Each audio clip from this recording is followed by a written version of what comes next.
ಒಂದು ಪಾವು ಗಂಜಿಗೆ ನೋಡಿ, ಒಂದು ಪಾವು ಕುಚಲಕ್ಕಿ.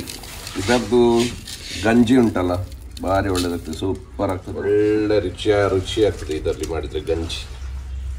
ಒಳ್ಳೆ ಬಿಸಿಯಾಗಿದೆ ಇವಾಗ ನೀರು, ಬಿಚಿ ಆಗುದಿಲ್ಲ, ಬಿಚಿ ತೆಂಗಿನಕಾಯಿಯ ಚಟ್ನಿ, ಒಂದು ಡಿಫ್ರೆಂಟ್ ಸ್ಟೈಲಲ್ಲಿ ಒಂದು ಚಟ್ನಿಯನ್ನು ಮಾಡುವ ನಾವು ಮಧ್ಯಾಹ್ನ ಗಂಜಿ.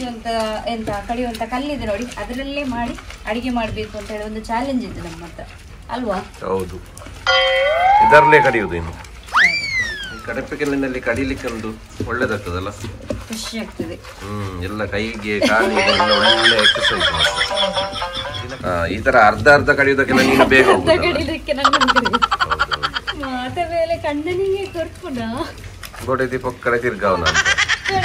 ಚಟ್ನಿ ರೆಡಿ ಆಗಿದೆ, ಇನ್ನು ಗಂಜಿ ಜೊತೆಗೆ ಊಟ ಮಾಡೋದು. ಹಲೋ ಹಾಯ್ ನಮಸ್ತೆ friends and welcome back to my channel. ಹೇಗಿದ್ರೆ ಎಲ್ಲರೂ ನೀವೆಲ್ಲ ಹುಷಾರಾಗಿದ್ದರಿಂದ ಭಾವಿಸ್ತೀನಿ.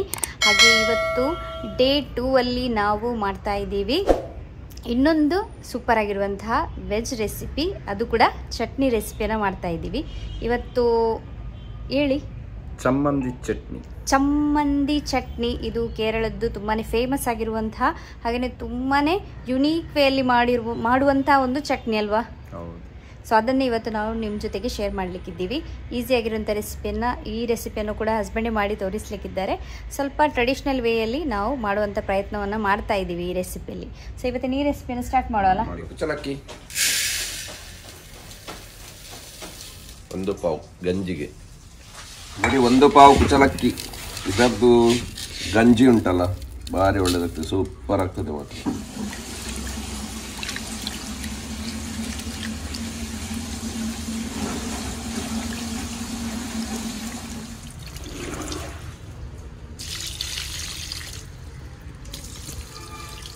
ನೋಡಿ, ನಾವು ಒಲೆಯಲ್ಲೇ ನಾವು ಯಾವಾಗ ಕೂಡ ಗಂಜಿ ಮತ್ತು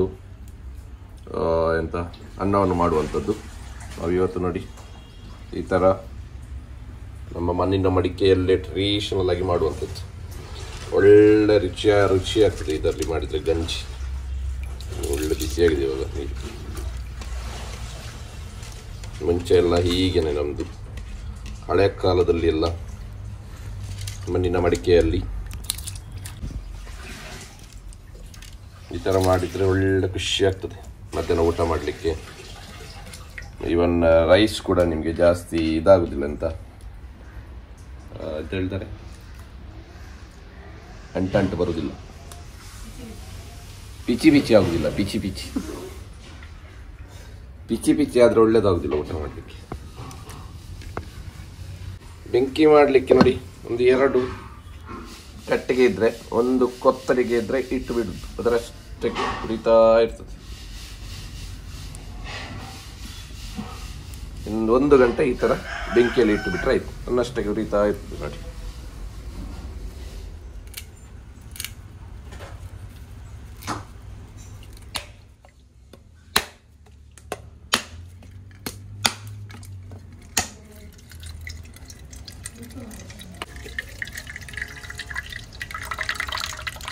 ನಾವು ಇವತ್ತು ಒಂದು ತೆಂಗಿನಕಾಯಿಯ ಚಟ್ನಿಯನ್ನು ನಾವು ಮಾಡುವಂಥದ್ದು. ತೆಂಗಿನಕಾಯಿಯ ಚಟ್ನಿ, ಒಂದು ಡಿಫ್ರೆಂಟ್ ಸ್ಟೈಲಲ್ಲಿ ಒಂದು ಚಟ್ನಿಯನ್ನು ಮಾಡುವ ನಾವು ಮಧ್ಯಾಹ್ನ ಗಂಜಿಗೆ. ಅದಕ್ಕೆ ಬೇಕಾಗುವಂತಹ ಸಾಮಗ್ರಿಗಳು ಏನಂತ ಒಮ್ಮೆ ನೋಡೋಣ ಬನ್ನಿ. ತೆಂಗಿನಕಾಯಿಯ ಚಟ್ನಿಯನ್ನು ಮಾಡಲು ನಾನು ಅರ್ಧ ತೆಂಗಿನಕಾಯಿಯನ್ನು ತೆಗೆದುಕೊಳ್ತಾ ಇದ್ದೇನೆ. ಅರ್ಧ ತೆಂಗಿನಕಾಯಿ ತುರಿಯನ್ನು ತುರಿಲಿಕ್ಕುಂಟು. ನಂತರ ನೋಡಿ, ಒಂದು 5 ಮೆಣಸು, ಉದ್ದ ಮೆಣಸು, ಚಿಕ್ಕ ನೀರುಳ್ಳಿ, ಇದೊಂದು 8 ರಿಂದ 10 ಚಿಕ್ಕ ಈರುಳ್ಳಿಯನ್ನು ತೆಗೆದುಕೊಂಡ್ರೆ ಸಾಕು ಇಂಥದ್ದು. ನಂತರ ಕರಿಬೇವಿನ ಸೊಪ್ಪು ಒಂದು 10-12 ಎಲೆ ಕರಿಬೇವಿನ ಸೊಪ್ಪು, ಸ್ವಲ್ಪ ರುಚಿಗೆ ಎಷ್ಟು ಬೇಕು ಅಷ್ಟು ಹುಳಿ.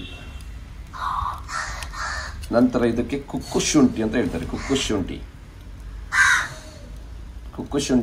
ಇದಕ್ಕೆ ನೀವು ಕನ್ನಡದಲ್ಲಿ ಏನು ಹೇಳ್ತೀರ ಅಂತ ಹೇಳಿ ನಮಗೆ. ಮಾವಿನಕಾಯಿ ಇದು ಒಳ್ಳೆ ಫ್ಲೇವರ್ ಇರ್ತದೆ, ಭಾರಿ ಟೇಸ್ಟ್, ಒಳ್ಳೆ ರುಚಿ ಆಗ್ತದೆ ಇದು. ಸೊ ಸ್ವಲ್ಪ ರುಚಿಗೆ ಎಷ್ಟು ಬೇಕು ಅಷ್ಟು ಉಪ್ಪು. ಇವಾಗ ನಾನು ಫಸ್ಟ್ ಇದನ್ನು ಸ್ವಲ್ಪ ಎಣ್ಣೆ ಹಾಕಿ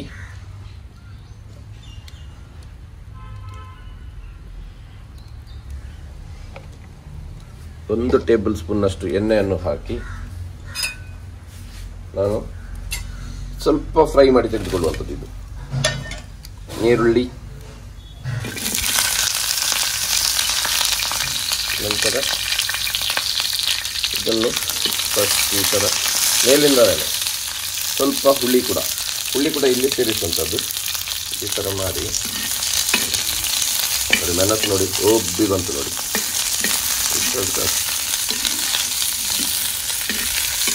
ಒಳ್ಳೆ ಪರಿಮಳ. ಕೆಂಪು ಚಟ್ನಿ ಎಷ್ಟು ಫ್ರೈ ಆದರೂ ಸಾಕು ನೋಡಿ. ಎಷ್ಟು ಫ್ರೈ ಮಾಡಿ ತೆಗೆಯುವಂಥದ್ದು. ಇವತ್ತು ನಾವು ಸ್ವಲ್ಪ ಟ್ರೆಡಿಷ್ನಲ್ ವೇಯಲ್ಲಿ ಮಾಡ್ಕೊಳ್ಳೋಣ ಅಂತೇಳಿ, ಈ 40 days ಏನಿದೆ ನೋಡಿ ಲೆಂಟಿದ್ದು, ಒಂದು ಸ್ವಲ್ಪ ಟ್ರೆಡಿಷ್ನಲ್ ವೇಯಲ್ಲಿ ನಮ್ಮದು ಈ ಹಳೆಯ ಪದ್ಧತಿದು ಕಿಚನ್ ಇದೆ, ಆ ಕಿಚನಲ್ಲಿ ಬಂದು ಮಾಡ್ಕೊಳ್ಳೋಣ ಅಂತೇಳಿ ಇವತ್ತು ನಾವು ಈ ಕಡಿಯುವಂಥ ಕಲ್ಲಲ್ಲಿ ನಾನಿವತ್ತು ಚಟ್ನಿಯನ್ನು ಮಾಡ್ಕೊಳ್ತಾ ಇದ್ದೀನಿ.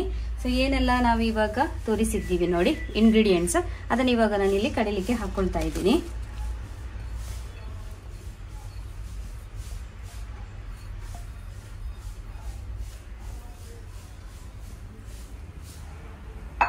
ಇದಕ್ಕೇನೆ ನಾನು ಇವಾಗ ಸ್ವಲ್ಪ ಕರಿಬೇವಿನ ಸೊಪ್ಪನ್ನು ಆ್ಯಡ್ ಮಾಡ್ತಾ ಇದ್ದೀನಿ.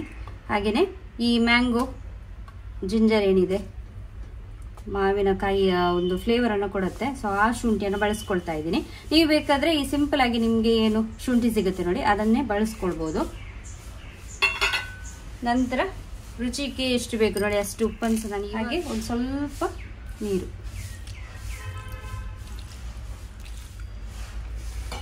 ಇವಾಗ ಇದು ಕಡಿಯುವಂಥದ್ದು, ಇದನ್ನು ತರಿಯಾಗಿ ಕಡಿಬೇಕು. ತುಂಬ ಎಂತ ಹೇಳ್ತಾರೆ, ಗ್ರೇವಿ ಥರ ಮಾಡೋದಲ್ಲ, ಫೈನಾಗಿ ಕಡಿಲಿಕ್ಕಿಲ್ಲ, ಸ್ವಲ್ಪ ತರಿಯಾಗಿ ಕಡಿದ್ರೆ ಆಯ್ತು. ಇವತ್ತು ಸ್ವಲ್ಪ ಎಂತ ಹೇಳ್ತಾರೆ, ತುಂಬ ಸಮಯದ ನಂತರ ನಾವು ಕಡಿಯುವಂಥ ಇದರಲ್ಲಿ, ನಾವು ರೆಗ್ಯುಲರ್ ಆಗಿ ಇದರಲ್ಲಿ ಮಾಡೋದಿಲ್ಲ.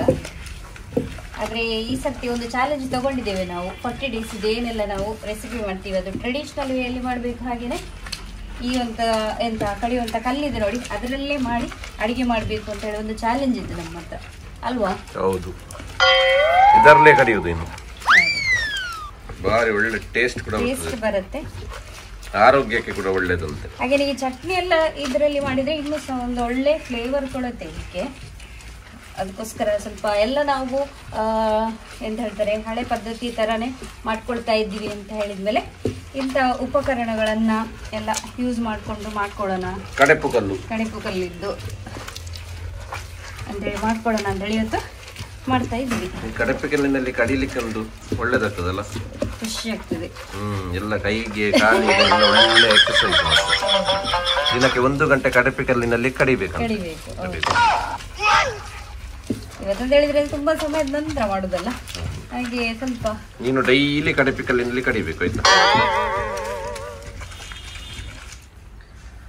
ಈಗ ಲೆಂಟ್ ಸೀಸನ್ ಅಲ್ಲಿ ಬರೀ ಚಟ್ನಿ, ಗಂಜಿ, ತರಕಾರಿ ಎಲ್ಲ ಕಡೆಪು ಕಲ್ಲು ಚಟ್ನಿ, ಕಡೆಪು ಚಟ್ನಿ, ಕಡೆಪು ಚಟ್ನಿ. ನೋಡಿ ಒಳ್ಳೆ ಕಲರ್ ಬಂತು ಇವಾಗಲ್ಲ. ಸೂಪರ್ ಕಲರ್ ನೋಡಿ.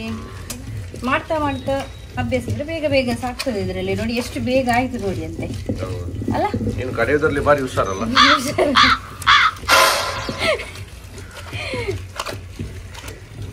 ಹೇಳೋರು ಯಾರೋ ಕಳೆದು ಕೊಟ್ಟದ್ದು, ತುಂಬಾ ಆಕ್ಟಿಂಗ್ ಮಾಡೋದು ಅಂತ ಹೇಳಿ. ಇಲ್ಲ ಆಯ್ತಾ, ನಾನೇ ಕಳೆದದಾಯ್ತಾ. ಆದ್ರೆ ನಾನು ಎಕ್ಸ್ಪರ್ಟ್ ಅಲ್ಲ, ನಾನು ಆಲ್ರೆಡಿ ಹೇಳಿದೆ. ಎಲ್ಲ ಸುತ್ತು ಇಡೀ ಸುತ್ತು ಕೈ ಹಾಕುದು, ಇಡೀ ಸುತ್ತು ಕೈ ಗೊತ್ತಿಲ್ಲ ಅಂತ ಹೇಳಿಲ್ಲ, ಸ್ವಲ್ಪ ಆದ್ರೂ ಗೊತ್ತಿದೆ ನನಗೆ. ನಿಜ ಹೇಳುದಾದ್ರೆ ಭಯಂಕರ ಎಕ್ಸ್ಪರ್ಟ್ ಅಲ್ಲ, ಎಕ್ಸ್ಪರ್ಟ್ ಅಲ್ಲ. ಒಳ್ಳೆ ಫೈನ್ ಆಗ್ಬೇಕಂದ್ರೆ ತುಂಬಾ ಹೊತ್ತು ಕೂತ್ಕೊಳ್ಬೇಕಲ್ಲ, ಹಾಗೆ ಈ ತರ ಅರ್ಧ ಕಡಿಯೋದಕ್ಕೆ ಕಡಿಯೋದಕ್ಕೆ ನನ್ನ ಹಾಗೆ ಗೊತ್ತಿದೆ. ಹೀಗೆ 4 ಸೈಡ್ ಕೂಡ ಕೈ ಹೋಗ್ಬೇಕು, ಹೀಗೆ ಹೋಗ್ಬೇಕು. ಅಲ್ಲ ಅಲ್ಲಿ ಕೆಳಗೆ ಕಡಿಯುವಾಗ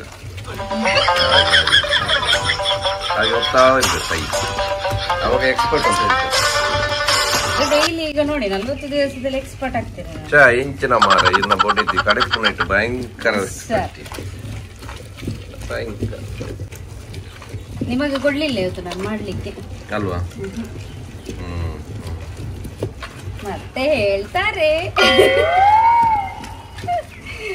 ಮಾತ ಮೇಲೆ ಕಣ್ಣನಿಗೆ ಕೊರ್ಪುನ ಗೋಡೆ ದೀಪಕ್ ಕಡೆ ತಿರ್ಗಾವನ ಅಂತ ಇಷ್ಟು ತರಿ ಆದ್ರೆ ಸಾಕು. ಇನ್ನು ಇದನ್ನ ತೆಗಿಯುವುದು. ಎಷ್ಟು ನೋಡು ನೋಡಿ, ಇಷ್ಟು ತರಿ ಆದ್ರೆ ಸಾಕು. ಈ ತರ ಇರ್ಬೇಕು. ಜಾಸ್ತಿ ಫೈನ್ ಆಗಿ ಚಟ್ನಿ ಒಳ್ಳೇದಾಗುದಿಲ್ಲ. ಇದು ತಿನ್ಲಿಕ್ಕೆ ಸಿಗ್ಬೇಕು ನಮಗೆ ಅಲ್ವಾ? ಹೌದು. ಇವಾಗ ಇದನ್ನ ತೆಗಿಯುವ.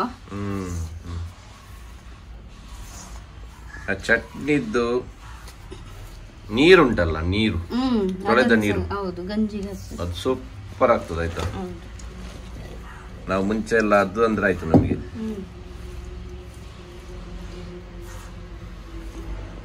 ಬೂಜಿ ತೆಗಿಬೇಕು, ಅದರಲ್ಲಿ ಇರುದಲ್ಲ. ಅದರಲ್ಲಿ ಇರುದಲ್ಲ, ಸ್ವಲ್ಪ ಕೂಡ ಬಿಡಬಾರ್ದು. ನಿಮ್ಗೆ ಈಗ ಕಡೆ ಪುಗಲ್ನಲ್ಲಿ ಕಡಿಯುವಾಗ ನಿನ್ನ ಬೆರಳಲ್ಲಿ ಆದ್ರೂ ಅಡಿಗೆ ಬಿದ್ದದುಂಟ? ಚಡಿಗೆ ಎಲ್ಲ ನಾನ್ ಕಡಿಯೋಗಲ್ಲ ಅಲ್ವಾ? ತಾಯಿ ಕಡಿತಾ ಇರ್ಬೇಕಾದ್ರೆ ಆಟ ಆಡ್ತಿದ್ದೆ ನಾನು ಅವಾಗ. ಅದು ಬಿದ್ರೆ ಮಾತ್ರ ಈ ತರ ಕಡಿಲಿಕ್ಕೆ ಕಲಿಯುದಂತೆ. ಹೌದಾ? ಬೀಳ್ಬೇಕು, ಒಂದು 4-5 ಸತಿ ಬೀಳ್ಬೇಕು.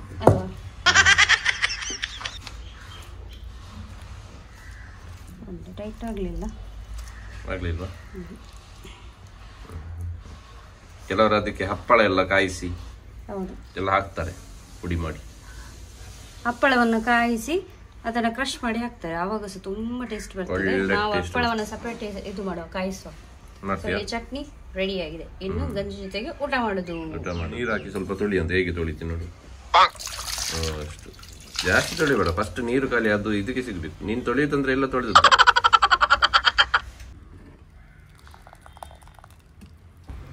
ಬಿಸಿ ಬಿಸಿ ಗಂಜಿ ಹಾಗೆ ನಾವಿವತ್ತು ಮಾಡಿರುವಂತಹ ಚಮ್ಮಂದಿ ಚಟ್ನಿ ಜೊತೆಗೆ ಸೂಪರಾಗಿ ಆಗುತ್ತೆ ಊಟ ಮಾಡಲಿಕ್ಕೆ. ನೋಡ್ಬೋದು ಇಲ್ಲಿ ಯಾವ ರೀತಿ ಬಂದಿದೆ ಅಂತೇಳಿ ಈ ಚಟ್ನಿ.